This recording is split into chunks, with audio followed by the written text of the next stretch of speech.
Okay, so in the last video we proved this fact about complements of balls. Okay, proves this proposition. If X is a subset of Sn and X is homeomorphic to a ball Bk, then the complement Sn less X is acyclic. It has exactly the same homology as a point, or the same homology as a contractible space, even though it's not actually necessarily contractible. But now we want to prove this generalized Jordan curve theorem. It says that if X is a subset of Sn and X is homeomorphic to Sk for some k less than or equal to n, then the homology of the complement Sn with Sk removed, Sn with X removed, is isomorphic to the homology of Sn minus k minus 1.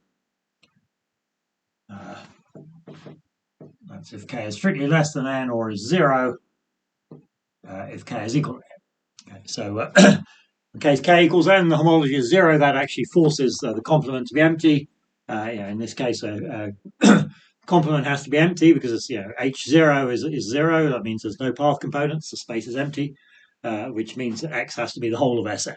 There's no proper subspace of Sn that's homeomorphic to Sn. Okay, so that's what we want to prove, and we're going to prove it by reducing it to this proposition here by basically just dividing X into two hemispheres. Okay, so we start by discussing two very special cases. Okay, so n is k is 0.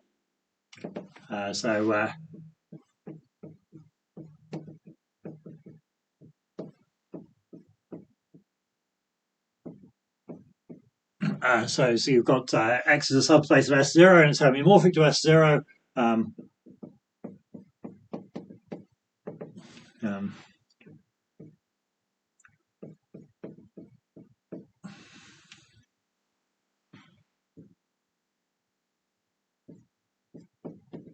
Okay, obviously, if you've got just these are just finite sets. X is homeomorphic to S0, so it has a bijection with S0. It therefore has 2 points. Must be the whole space. Okay, so nothing really going on there.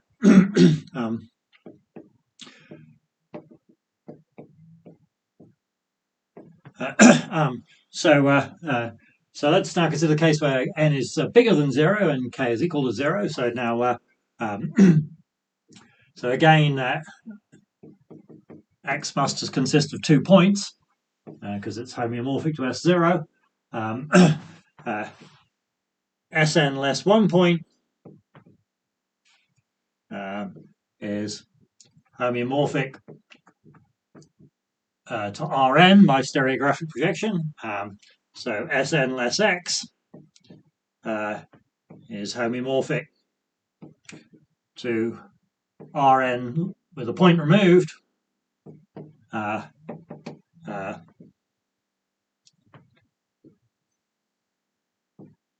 Because you remove 1 point, you get Rn. You remove both points, you get Rn with a point removed, which is homotopy equivalent to Sn minus 1, which in this case is Sn minus k minus 1. Okay, so that's as expected. Okay, so that's all the cases where k is equal to 0. And for k greater than 0, we're going to argue by an induction. Okay, this is the main case, case 3.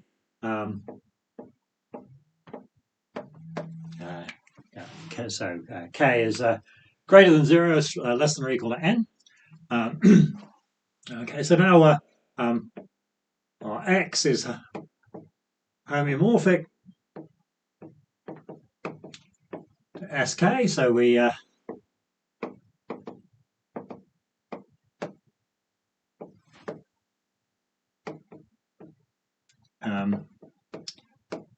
So we divide our X into two hemispheres, Y and Z.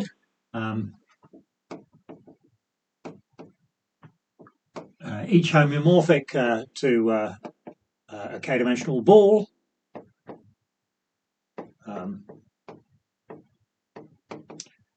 With Y intersect Z homeomorphic to Sk minus 1. Okay.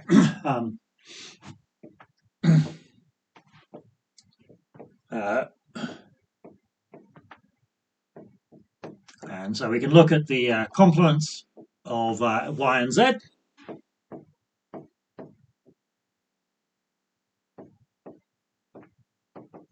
Okay, and these are both acyclic. Okay, by the main proposition that we've proved in the last video. Okay, so U union V. That's the same thing as Sn. That's the remember complements convert unions to intersections and vice versa. So this is the complement of Y intersect Z.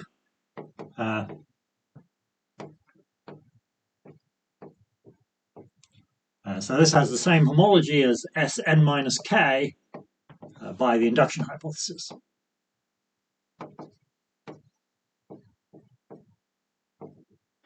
Because Y intersect Z was Sk minus 1. We're arguing by induction on K, so we can assume that the complement of anything homeomorphic to Sk minus 1 has the same homology as Sn minus 1 minus K minus 1, which is the same as Sn minus K.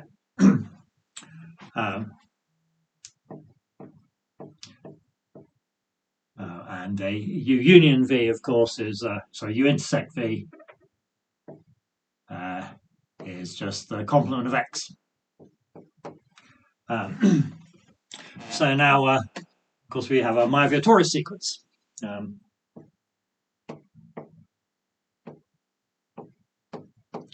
we've got a Myvier-Torres sequence is like this. You've got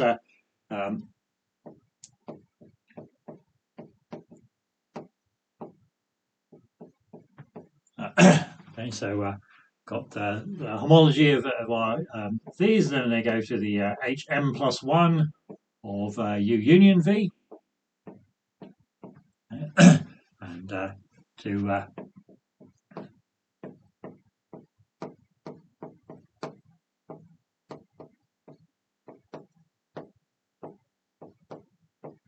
okay, so we've got a sequence like this. Again, this does most of what we need. Okay, so remember, this U union V, this term here, this is the one that's known. It's the same homology as Sn minus K. This is the one that's kind of unknown, or one that we're trying to determine here, the homology of U intersect V, because U intersect V is the complement of X. And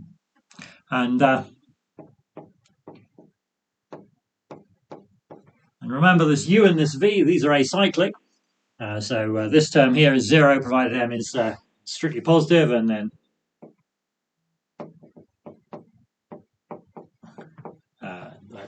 this first one is always 0. So this mostly tells us what we want. Okay, so this tells us in particular that these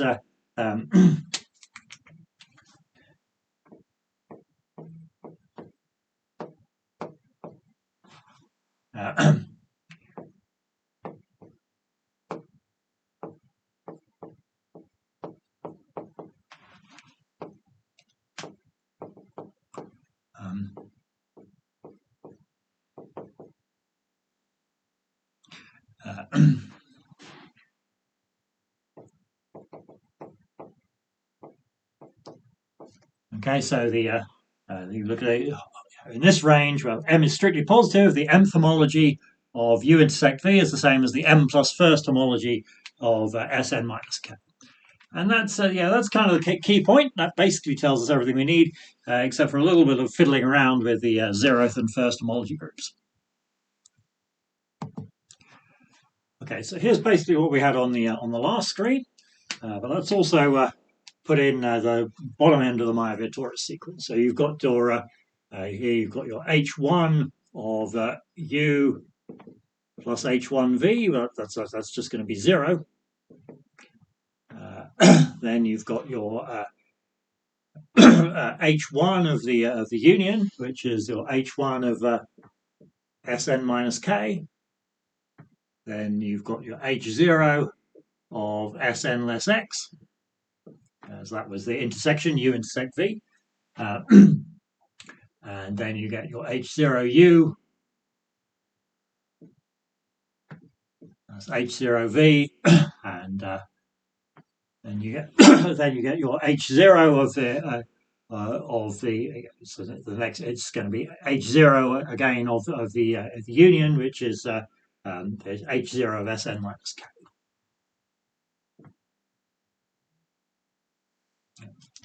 So let's call this one B. Okay. So sometimes the kind of normal case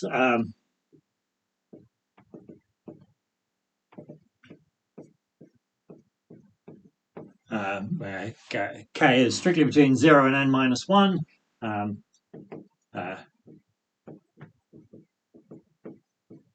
So both of the spheres that we're looking at, the Sn minus k and the Sn minus k minus 1, they both strictly positive dimension. In this case, you know, A and B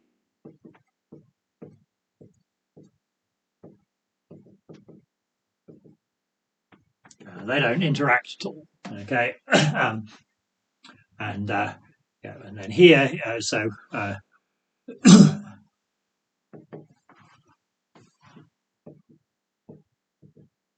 so A is going to give us the hn minus k minus 1 of Sn less x is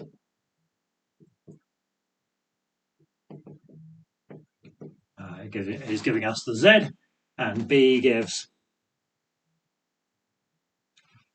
that h0 of Sn less x.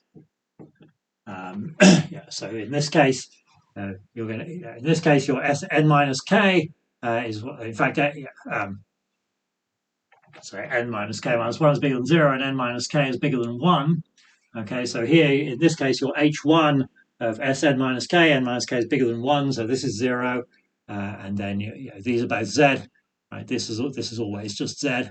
These are always just z plus z. Okay, and that one is also going to be a z. And from that, you're just going to, it's like the normal truncated Moivre-Torres type sequence, and we're going to get just a z here. Okay. Then we've got the kind of somewhat special case where k is equal to n minus 1.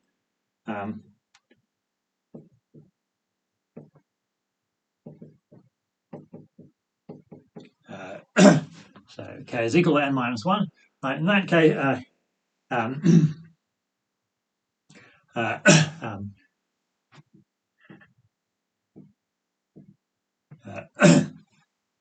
yeah, so in this case, you're still going to get that your I mean, in fact, m is bigger than 0. You're going to get so your hm of Sn less x is going to be isomorphic to hm plus 1 of Sn minus k, and Sn minus k in that case is going to be S1.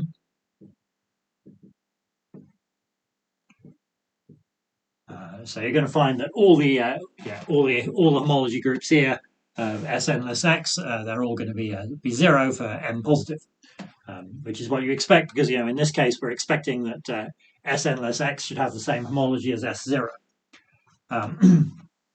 But then in this case, we look at our B. Okay, so this B here is going 0, and then you've got your h1 of Sn minus k. But in that case, Sn minus k is just S1, so you're looking at an h1 S1 here.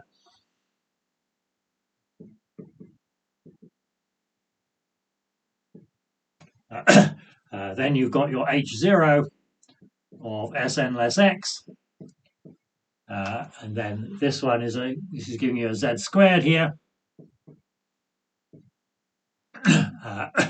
And then here you've got your Sn minus k, that's an S1, so homology of that is Z.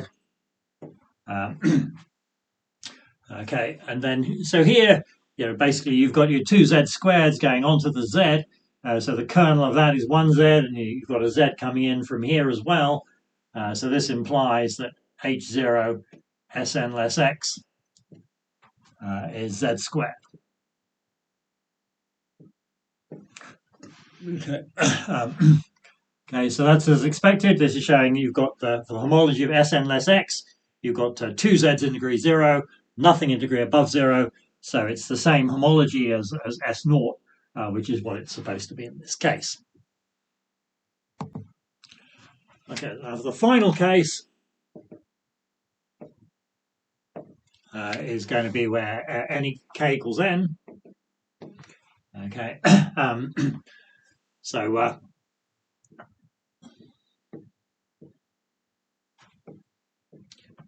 so here you've got your here you've got h1 of s0 in this case, so that's again a 0.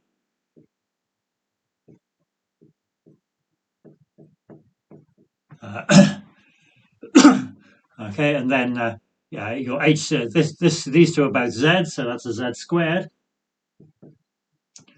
Right.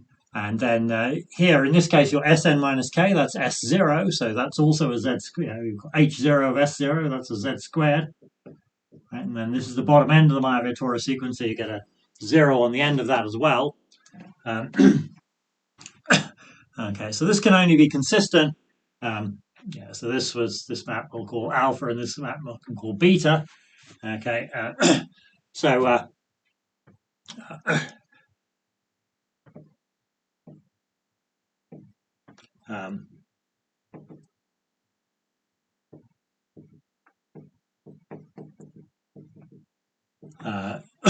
so the only way you can have a surjective homomorphism from z squared to z squared is if it's an isomorphism.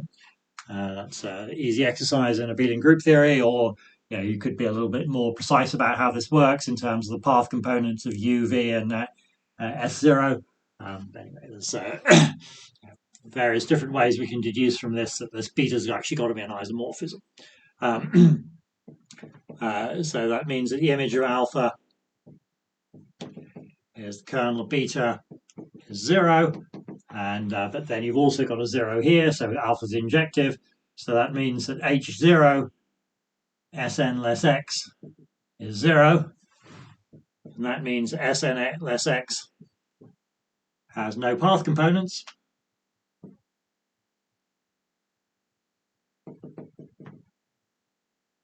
And so it's just the empty set. Okay, and so the homology is completely trivial. Okay, so that deals with all the cases, and that proves the generalized Jordan curve theorem.